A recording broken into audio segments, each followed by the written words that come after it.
While reading the Bible, there are certain verses that stand up and speak to us. जब हम पवित्र शास्त्र को पढ़ते हैं तो चंद वाक्य जो है उठकर हमसे बोलती हैं. We call such verses as Rhema word from the Lord. और इन वाक्यों को हम रेमा वर्ड या रेमा वचन कर बुलाते हैं. But at the same time, when we read the same Bible, certain times certain questions rise up in our hearts. साथ ही साथ कभी-कभार जब हम पवित्र शास्त्र को पढ़ते हैं तो जब हम पढ़ते हैं हमारे हृदयों में प्रश्न उठते हैं. When we receive answers to those questions, जब उन प्रश्नों का जवाब हमको मिल जाता है that really gladdens our hearts. तो हमारा हृदय बहुत खुश हो जाता है. My brothers and my sisters, मेरी भाई मेरी I बहन, welcome you to this devotion in the name of Jesus. Devotion में आपका स्वागत है मसीह यीशु के नाम This से. particular morning that the Lord wants us to ask a question. इस सवेरे के वक्त परमेश्वर आपसे प्रश्न पूछना चाहते हैं. Or rather, God wants us to ask Him a question and receive an answer from Him. परमेश्वर चाहते हैं कि हम उनसे प्रश्न पूछें और उनसे जवाब को भी पालें. As we receive an answer from Him, जैसे उनसे जवाब को पाले that answer should gladden our heart. तो वो जवाब हमारे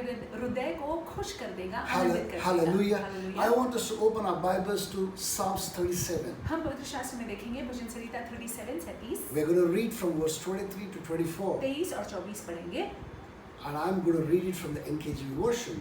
It says, the steps of a good man are ordered by the Lord, and he delights in his ways. Verse 24, though he fall, he shall not be utterly cast down, for the Lord upholds him with his hand. मनुष्य की गति यहोवा की ओर से दृढ़ होती है और उसके चलन से वह प्रसन्न रहता है.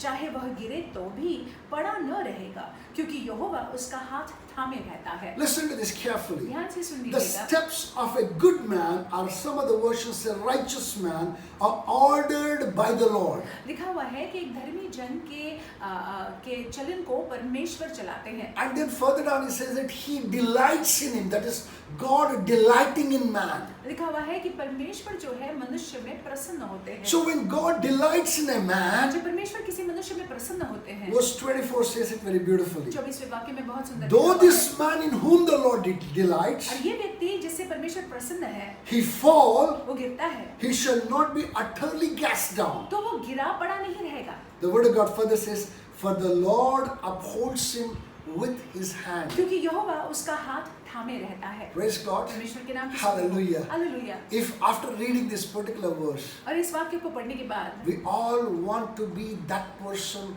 in whom the Lord delights. हम सभी वे लोग होने चाहते हैं जिसमें परमेश्वर प्रसन्न हो. Praise God. परमेश्वर के नाम पे If you also want the Lord to delight in अगर you, आप भी चाहते हैं कि परमेश्वर आपसे प्रसन्न हो, there are three things that you need to put into practice. तो 3 बातों को आपने अपने जीवन में कार्य में लाना I है. pray and believe that the Lord will give each one of us the grace to put it to practice in the name of Jesus मेरी ये Christ. प्रार्थना है और मैं विश्वास रखता हूँ कि परमेश्वर हमको अनुग्रह देंगे कि हम उन बातों को अपने जीवन में लगाएं. Number one, पहली बात, we need to prepare our way before the Lord. जरूरी है कि हमारा चलन परमेश्वर के सामने सही हो. Praise God. परमेश्वर के नाम पे Many सही हो. of us are in the habit of keeping things to ourselves. हमें से बहुत लोग जो है अपने तक ही बात को रखते हैं.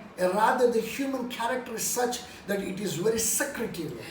एक मानवीय चरित्र ऐसा है, सब कुछ गुप्त गुप्त रखना चाहते We हैं. like to hide things. हम चीजों को छुपाना पसंद करते And हैं whatever we hide, whatever we keep secret, और जो भी हम छिपाते हैं उसको गुप्त रखते हैं. there that the enemy comes and begin to work. वहाँ पे शत्रु आता है और काम करने लग जाता है. There we begin to walk in the enemy's paths. वहाँ पे हम शत्रु के फिर चलाए चलते हैं And we see things go haywire. और हम देखते हैं चीजें बिगड़ रही हैं. My brothers and my मेरे भाई, मेरी sisters, बहनें, if you want the Lord to delight in you, अगर आप चाहते हैं कि परमेश्वर आपसे मुझसे प्रसन्न हो, you and I need to learn to keep ourselves open before the Lord in everything that we do. तो जरूरी है कि हम और आप जो है परमेश्वर के सामने बिल्कुल पारदर्शी रहे. Open, be open, just confess, talk to Him, tell Him.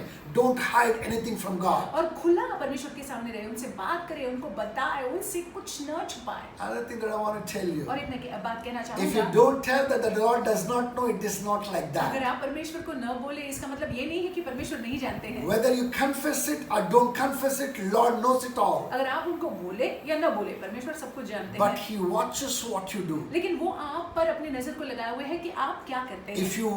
If you confess Him, अगर आप जो confess to है Him, उनके सामने खुला रहते हैं, He will stand for you. तो वो आपकी ओर से खड़े रहेंगे। Hallelujah. Hallelujah. That's number one. So वो पहली बात है। Number two, दूसरी बात, do not trust in your own understanding. आपके खुद के समझ-बूझ पर आप निर्भर मत रहिएगा। My brothers and my sisters, do not lean on your own understanding, but instead lean on the understanding and the wisdom of the Most High. मेरे भाइयों मेरी बहनों, अपने खुद के समझ-बूझ पर निर्भर नहीं रहिएगा, इसके बजाय जो है परमेश्वर पर निर्भर रहिएगा। Listen to this carefully. ध्यान से सुन We लीजिएगा। human beings are trained or rather programmed in such a way हम मनुष्य होने के नाते हमको इसी रीति से बनाया गया है that we want to think and we want to find a solution to every problem within our own understanding. कि हम खुद से सोचना चाहते हैं और हर एक समस्या का समाधान खुद निकालना चाहते हैं अपने खुद के समझ से। That is how we are programmed from the childhood. और बचपन से देखिए हम इस तरह से बन गए हैं। But anybody who has come to have an encounter with the Lord, लेकिन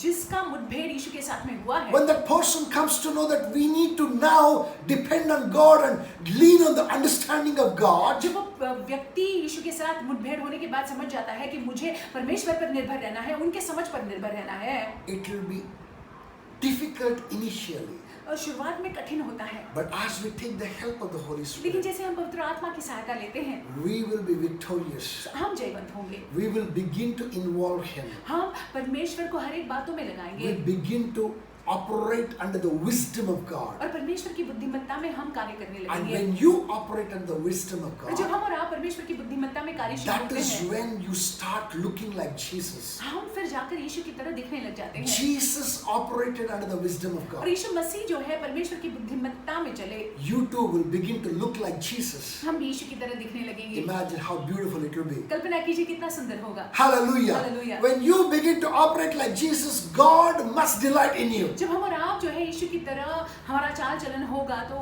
ये परमेश्वर निसंदेह ही प्रसन्न होंगे। Number three, तीसरी बात, very, very important. महत्वपूर्ण बात, We need to learn to take counsel from the Lord at all times. और देखिए जरूरी है कि हर बार हम परमेश्वर से सलाह लें, Not just in important things, सिर्फ महत्वपूर्ण बातों में नहीं, not at the crucial points of our life, सिर्फ हमारे जीवन के बहुत ही जब कुछ नहीं है पर्याय तब नहीं, no, at all times of our life, हर बार जो है हमको उनसे सलाह लेनी है। both in the small and the big things, छोटी बातों में बड़ी बातों में उनसे सलाह लेनी है। significant and insignificant. जो बहुत ही महत्वपूर्ण है महत्वपूर्ण नहीं है, सारी बातों में उनकी सलाह We लेनी है। need to involve Him. जरूरी है कि उनको हम शामिल करें। Hallelujah. Hallelujah. Whoever's involved the most in your life, और जो आपके जीवन में मतलब शामिल रहता है हर बात में, I know that person with that person you have the strongest relationship. उस व्यक्ति के साथ आपका घनिष्ठ संबंध है, रिश्ता है। Praise God. परमेश्वर के नाम की स्तुति हो। Your relationship,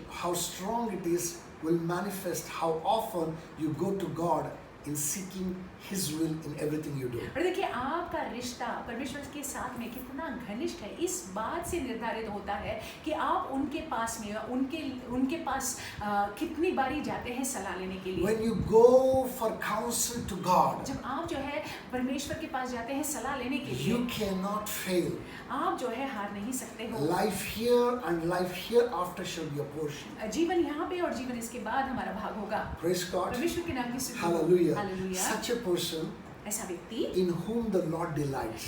ऐसे व्यक्ति में परमेश्वर प्रसन्न होते हैं। Though he fall, he shall not be utterly cast down. ऐसा व्यक्ति चाहे गिरे तो भी पड़ा नहीं रहेगा। That means to say, though you fall, you cannot be put down and you will not remain down. इसका मतलब है कि आप गिरे तो भी गिरे पड़े नहीं रहोगे। It's such a strong encouragement to each one of us. ये हमारे लिए कितना ठोस प्रोत्साहन करने वाली बात है। Hallelujah. Hallelujah. With this encouragement, I want us to go into the first day of the week. इस प्रोत्साहन के साथ हम चाहते हैं कि हफ्ते के पहले दिन में आप जाए, First day of the month.